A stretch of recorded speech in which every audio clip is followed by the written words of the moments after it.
pela sua apresentação, excelente.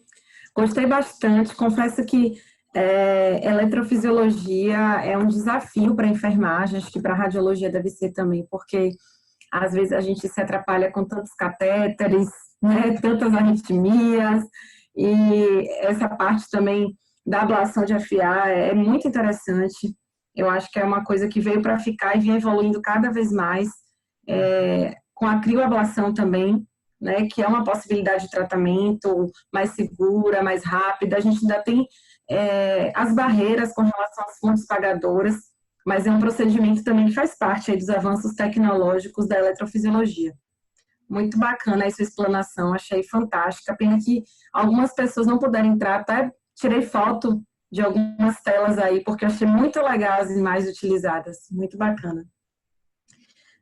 Eu queria fazer uma pergunta, aproveitando que a gente está falando aqui já da Eletro. Qual o maior desafio que o senhor vê em relação à incorporação dessas novas tecnologias, falando de eletrofisiologia? A gente sabe que tem o desafio das fontes pagadoras, mas existe, assim, no meio dos médicos, alguma resistência em relação àquelas pessoas da velha guarda para mudar, para evoluir, para aderir às novas tecnologias, os novos equipamentos? Como é que isso funciona falando de eletrofisiologia? Bom, vamos lá. O que a gente vê é o seguinte: o pessoal da velha guarda tem realmente uma resistência a indicar ablação por radiofrequência para os pacientes. Eles acham que é muito perigoso, que os riscos são altos e, na verdade, o índice de complicações, felizmente, é muito pequeno. Tá? Em 22 anos, 22, 23 anos que eu lido com a eletrofisiologia do servidor, nós perdemos um paciente até hoje. Em 22, 23 anos. Isso é raríssimo. As complicações são menores. Hoje em dia, o BAVT, nos casos de taquicardia por reentrada nodal, cujo foco fica justamente próximo do sistema de condução normal, mesmo assim é raríssimo, que os catéteres se desenvolveram muito. É lógico, o pessoal da velha guarda ainda tem uma certa resistência a indicar a ablação. É sempre interessante nós abordarmos os médicos cardiologistas clínicos e mostrar para eles que o índice de eficácia e segurança é muito alto hoje em dia, mesmo para ablação de fibrilação atrial, que hoje em dia os índices de sucesso estão aumentando, inclusive. Né? E está, inclusive, se estendendo a ablação para aqueles pacientes com insuficiência cardíaca, que melhoram muito a própria insuficiência cardíaca. Né? Uma coisa que tinha uma certa resistência até pouco tempo atrás, e tem estudos recentes que têm mostrado muito isso, que a aplicabilidade. Óbvio que você precisa de um treinamento. Quem faz eletrofisiologia tem que ter um bom treinamento, tem que ter um skill, tem que ter uma boa mão e fazer um treinamento adequado. Mas isso com o tempo todos acabam adquirindo. E a eletrofisiologia veio realmente... E o interessante, Juliana, é que da cardiologia é a única subespecialidade que cura. Não existe outra que cura. As outras geralmente são paliativas. É stent, é o TAV, tudo é medicações, mas geralmente a eletrofisiologia, você vai no foco, elimina o foco, na grande maioria, não todos, mas na grande maioria você resolve em 100% dos casos.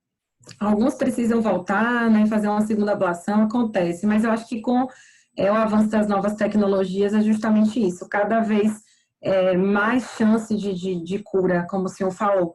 Em relação também à FA, cada vez menos escopia, né? Cada vez menos fluoro. Isso também é um diferencial. Exatamente. Hoje em dia está havendo uma tendência de se usar muito o eletroanatômico junto com o ecocardiograma intracardíaco. Você começa com uma punção venosa através do ultrassom venoso. Você introduz o catéter, usa muito pouco escopia. Hoje em dia tem casos que não está se utilizando até mais fluoroscopia. Você vai com ultrassom intracardíaco e através do mapeamento eletroanatômico e o eco intracardíaco você já faz tudo. Então reduz bastante a incidência de raio-x nesses pacientes.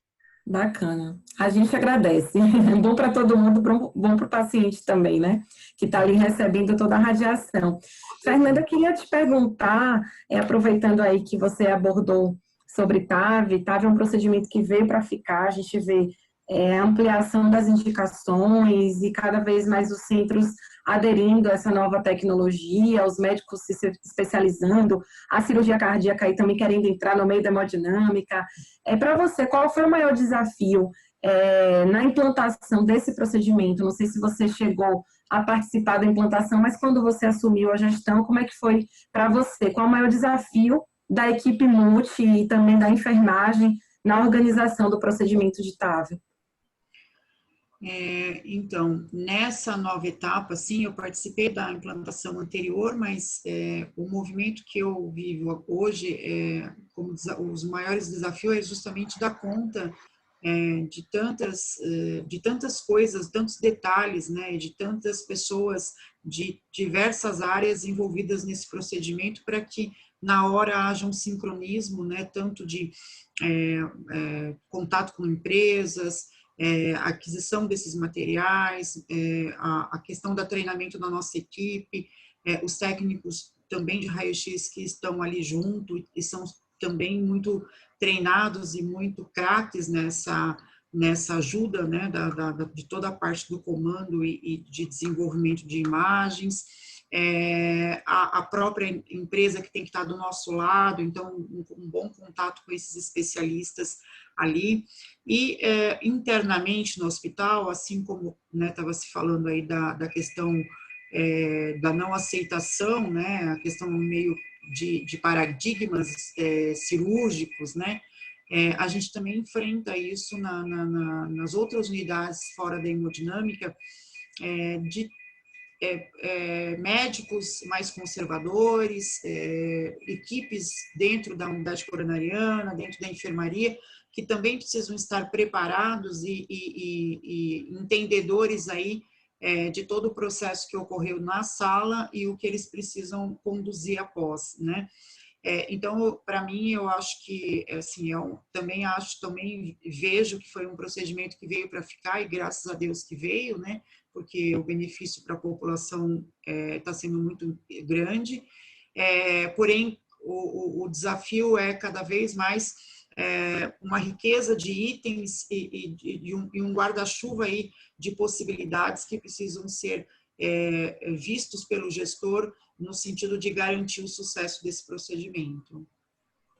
Com certeza. Em uma outra conferência que eu participei, a gente discutia justamente isso. Eu lembro que a TAV, antigamente, no serviço que eu trabalho, era um evento, né? 24 horas antes a gente preparava a sala, já na noite anterior, era todo um processo, uma ansiedade, e hoje em dia a gente consegue fazer isso com muito mais tranquilidade, graças aos fluxos, aos processos, à expertise da equipe.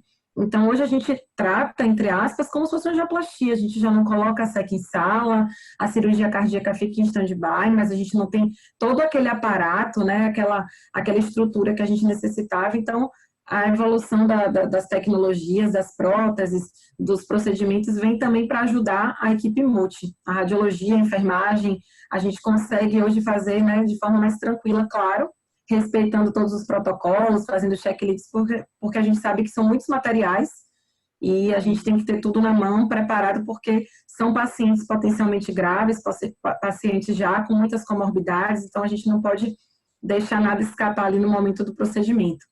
Uma pergunta aqui para o doutor José, que fizeram aqui no nosso chat, em relação ao tempo correto para liberação pós-procedimento de ablação. Qual o tempo correto para liberação para atividades? O que é que o paciente precisa fazer aí para se recuperar e voltar a trabalhar depois de um procedimento de ablação de FA? De FA. Muito bem. Bom, no caso de pós-ablação de FA, a gente tem um período que nós chamamos de período cego, que é em torno de 2 meses. Durante esses 2 meses, o paciente é liberado apenas para caminhadas leves, nada de atividade física intensa, nada disso, porque ele ainda vai ficar sob observação. É comum esses indivíduos, nesse período de 2 meses pós-ablação, ele apresentar uma ou outra arritmia. A persistência dela após esse período é que vai determinar se nós vamos abordá-lo novamente ou não. Geralmente resolve bem. E nesse período de 2 meses, ele fica ainda com antiarrítmico e com anticoagulante. Só depois da última visita, no final desses 2 meses, é que nós retiramos o antiarrítmico, se ele não teve arritmia, retiramos o antiarrítmico, retiramos o anticoagulante e observamos e liberamos, vamos liberando ele gradativamente com as atividades de maneira assim, mais paulatina em relação à intensidade. Entendi. E, doutor, uma dúvida também do pessoal em relação ao eco transesofágico. A gente faz o eco pré-ablação. Existe alguma recomendação? O eco deve ser na véspera? Pode ser no dia, na véspera é mais arriscado? Como é que funciona isso em relação à suspensão de alguns anticoagulantes? Eu percebo que em alguns casos os médicos mantêm o anticoagulante. Quais são esses casos em especial que a gente tem que manter? Ou tem algum caso que o senhor acha assim, que é recomendado fazer o eco no dia por precaução? Ou isso não tem nada a ver? Não, na verdade é o seguinte. As recomendações, tanto nacionais quanto internacionais, elas classe 1, você pode manter o paciente anticoagulado o tempo inteiro, seja com varfarina, seja com NOAC, ou como estão chamando hoje, DOAC, os novos anticoagulantes, né? Seja dabigatrana, edoxabana, apixabana ou rivaroxabana, tanto faz. Você pode manter todos eles, existem trabalhos mostrando a eficácia e o risco de sangramento é menor. O que acontece é que na maioria desses trabalhos, eles foram feitos nos Estados Unidos e na Europa, onde o pessoal usa o eco intracardíaco com muita propriedade e muito facilmente, e os convênios liberam, então, beleza. Aqui no Brasil não é assim. Portanto, existe um risco maior quando você não faz com eco intracardíaco. O eco intracardíaco, você viu que dá uma segurança que você sabe exatamente o ponto que você está furando. E não fica naquela dúvida, né? Tamponou, não tamponou, chama o eco de urgência, aí atrasa a sala, enfim. Não, exato. Então, assim, você pode tanto deixar indefinidamente, se você está confortável, se você tem um eco intracardíaco na sala, você pode ver, durante o eco intracardíaco, você vai ver, evidentemente que o paciente, em relação ao transesofágico, é interessante fazer um dia antes, ou no máximo 48 horas antes. Tá? O ideal é que seja de 24 horas para menos, porque aí você vê se tem coágulo ou não, a formação de coágulo ou não. Se tiver coágulo, você interrompe, você nem começa o procedimento. Em relação à anticoagulação, se você tem total segurança da punção transeptal, que não vai ter perigo nenhum, que você está muito bem treinado, você pode deixar o paciente indefinidamente não suspender o anticoagulante, só que incorre um risco. Obviamente que nós damos preferência, se você não for interromper, nós damos preferência à dabigatrana, o Pradaxa. Por quê? Porque ele tem um reversor. É o único anticoagulante que tem um reversor direto. Óbvio que você pode também dar a varfarina. Você pode reverter com vitamina K, não tem problema. Só que se se realmente ocorrer uma perfuração, você vai passar por um bom apuro. Então, por isso que é interessante, muitos casos usam, eu também costumo usar isso, faço um eco transesofágico na véspera, bem na véspera, ou seja, ou até no dia, bem assim, algumas horas antes, não tem, você pode usar o eco transesofágico, inclusive, na punção transeptal, ou se você não tiver punção transeptal, pelo menos você não vai ter o anticoagulante aí agindo se você tiver um acidente. Então, o risco de sangramento, de tamponamento é menor. Esses são os cuidados que nós temos geralmente. Perfeito, doutor. Fernanda, uma pergunta aqui em relação ao protocolo TAV, que vocês utilizam no Dante. Vocês ainda utilizam todo o arsenal de cardíaca na sala? Lá vocês têm sala híbrida? Fica uma sala de backup no centro cirúrgico? Como é que funciona a logística em relação a isso? Sim, a gente tem sala híbrida no centro cirúrgico. A sala híbrida ela fica dentro do centro cirúrgico, e lá é feito só os procedimentos com um risco maior, os valve-in-valve, né, que é um outro modelo de implante de válvula percutânea com um pouco mais de invasibilidade. E para nós, na hemodinâmica, a gente deixa assim, todo o suporte, o centro cirúrgico deixa uma sala pronta, a equipe fica a postos, e até o final do procedimento, até a certeza de não ter a necessidade, né, de uma cirurgia de emergência. Mas sim, temos a sala híbrida. Desses casos que você já acompanhou, teve alguma intercorrência grave, teve algum que foi mais complexo? E assim, da sua experiência, a gente já sabe de muitas coisas que a gente tem que ter em sala, dos protocolos, mas o que é que você julga, assim, muito importante para que tudo corra bem no procedimento? Eu já vi, sim, algumas intercorrências, principalmente no período anterior a esse momento, mas agora também, mais recentemente, a intercorrência mais séria que eu vi até agora foi a paciente já na nossa sala de pós-procedimento fazer um BAVT e ter que voltar rapidamente para a sala com marca-passo transcutâneo para passar um transvenoso, e assim ir para a unidade coronariana e aguardar aí o desfecho de como ficaria isso. Em relação ao que eu vejo como mais importante o treinamento mesmo, né?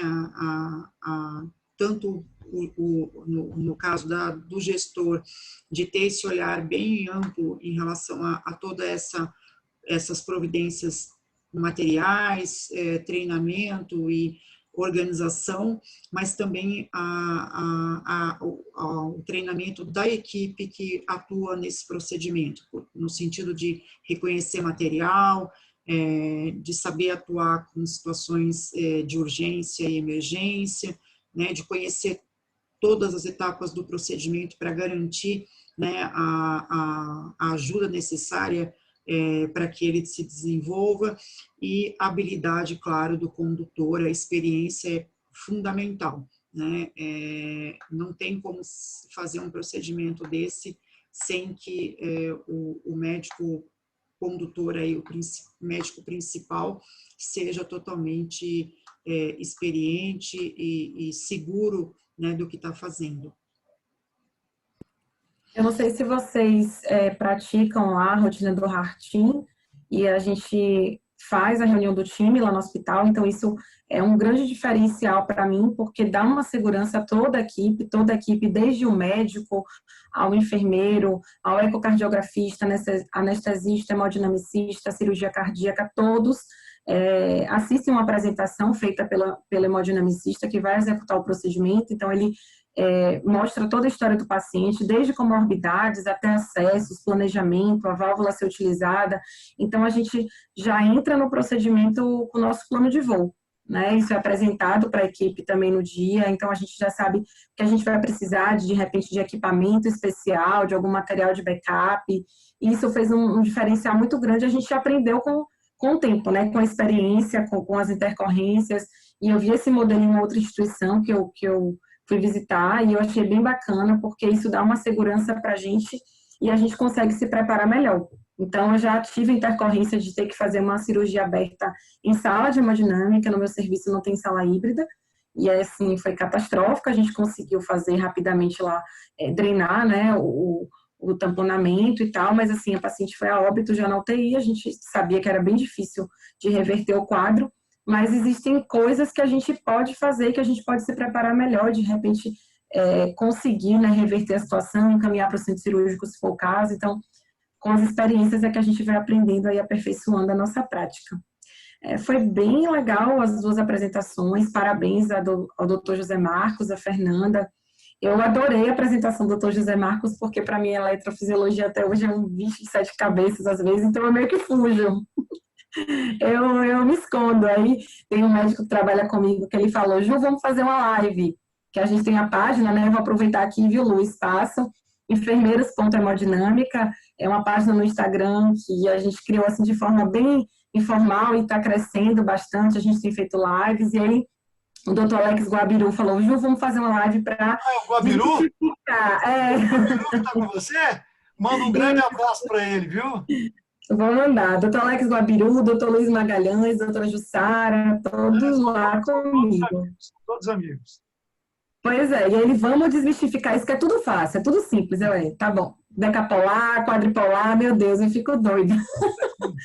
Vai ser bem bacana, doutor. Eu amei sua aula. A Fernanda também está de parabéns. É muito bom participar aqui com vocês. Mais uma vez, obrigada, Lu, pelo convite. Obrigada a você, Juliana, por trazer também, né, toda essa sua expertise junto com o Dr. José Marcos também e a Fernanda, todos profissionais ímpares, né, nas suas áreas. E dizer que a Inovença, ela não veio para competir com as instituições e nem com as mídias sociais, nós viemos para somar, né? Eu acho que essa junção de conhecimentos é que vai fazer com que a área da saúde, a radiologia intervencionista e hemodinâmica possam entrar num quadro de maior desenvolvimento, tanto profissional quanto tecnológico, porque não adianta a gente também ter tecnologias, né, de ponta e não termos os profissionais capacitados para utilizarem, né? E outra coisa muito importante que eu gostaria de chamar a atenção a todos é que hoje em dia nós praticamos, né? Eu falo nós porque eu considero que a área da saúde é multidisciplinar, então eu me incluo de uma certa forma dentro desse contexto. Mesmo sendo tecnólogo em radiologia, eu observo a importância de nós auxiliarmos os médicos, né, nessa busca do diagnóstico e de um tratamento correto aos pacientes. Então, chamar a atenção de todos que hoje nós temos uma medicina baseada em evidências, né? E para que haja evidências, nós precisamos começar a trabalharmos de uma forma, assim, a nos importarmos mais e observarmos a importância, né? Que todas as áreas, meios, comecem a realizar estudos, que busquem publicar suas experiências, né? Para podermos auxiliar os novos que estão chegando, né? Porque o caminho, né? Ele é de ponta, né? Ele vai subindo. Chega uma hora, nós vamos ter que ir embora e alguém vai ter que ficar no nosso lugar. Então, nós viemos para isso, tá? E tanto a Fernanda quanto a Juliana, elas vão estar inseridas no curso de radiologia, de hemodinâmica e radiologia intervencionista aqui da Inovença. Nós estamos buscando os profissionais de ponta para trabalhar junto com a gente. O Dr. José Marcos também vai vir trabalhar com a gente, passando também todo esse conhecimento dele. Então, o recado que eu tenho para dar para vocês é isso, é trazer sempre a importância do conhecimento para todos, né? E quem quiser, vem com a gente, que a gente está aqui para isso, né? Para passar, transferir um pouco desses conhecimentos. Amanhã, vou fazer uma chamada aqui para o evento ainda de amanhã, dia 27, nós temos mais 2 palestras, mais uma moderação, né? A doutora Michele Zanotti Galon, ela vai falar sobre as competências profissionais e tecnológicas no desenvolvimento dos protocolos de TAV, vai complementar a aula que hoje a Fernanda trouxe com uma abordagem de enfermagem, ela vai trazer uma abordagem médica para que nós possamos compreender a complexidade para cada profissão, né? O Peck Heston, que ele é da Boston Scientific, ele vai estar trazendo para a gente os desafios profissionais e tecnológicos para os especialistas de equipamentos clínicos que trabalham em hemodinâmica. Então, ele vai trazer o relato de caso, a experiência dele, para que nós possamos observar esse contexto, né? E o nosso moderador amanhã vai ser o Dr. João Ricardo, né, que é um médico hemodinamicista, que também vai estar com a gente no nosso curso de radiologia intervencionista. Então, assim, nós queremos agradecer, né, as palestras foram maravilhosas, não temos do que, né, não ficou nada a desejar. Confesso, doutor José Marcos, que mesmo lhe auxiliando durante todos esses anos, hoje me esclareceu a ponta dos hoje, né? onde que eles estavam. Porque mesmo que a gente imagina de uma forma espacial, né, fica uma coisa um pouco melhor elucidada quando você tem uma aula com a qualidade com que o senhor trouxe para nós. Tá? Obrigado. Foi uma explicação bem clara. Também adorei, tirei várias fotos aí, viu, dessa aula. Fica à vontade. Né, Fê? Prazer, viu? Foi um prazer. Com certeza. Também queria parabenizar o doutor pela excelente aula e as imagens fantásticas. Assim, a gente que, como a Lu disse, a gente olha a eletrofisiologia e a Juliana também falou, sempre com o pé atrás, né, porque a gente não consegue imergir tanto nela, mas as imagens foram muito esclarecedoras. Parabéns. Obrigado. A sua aula também foi muito boa. Obrigada. É muito Otávio, eu também estou explorando, não entendo nada. Só fico olhando de longe lá o Jorge trabalhando lá também, mas foi um mal feedback tenho mesmo, contato. né? Cada um passou um pouco da experiência. É isso aí. Eu, Muito como bom. eu sou uma profissão mais meio assim, eu entendo boa parte da eletrofisiologia por conta da eletrocardiografia, né? Foi minha profissão inicial. Mas entender a eletrofisiologia com esse contexto que o doutor trouxe hoje foi enriquecedor. Parabéns, doutor. Obrigada. Bom, eu que agradeço. Queria agradecer também todos os participantes.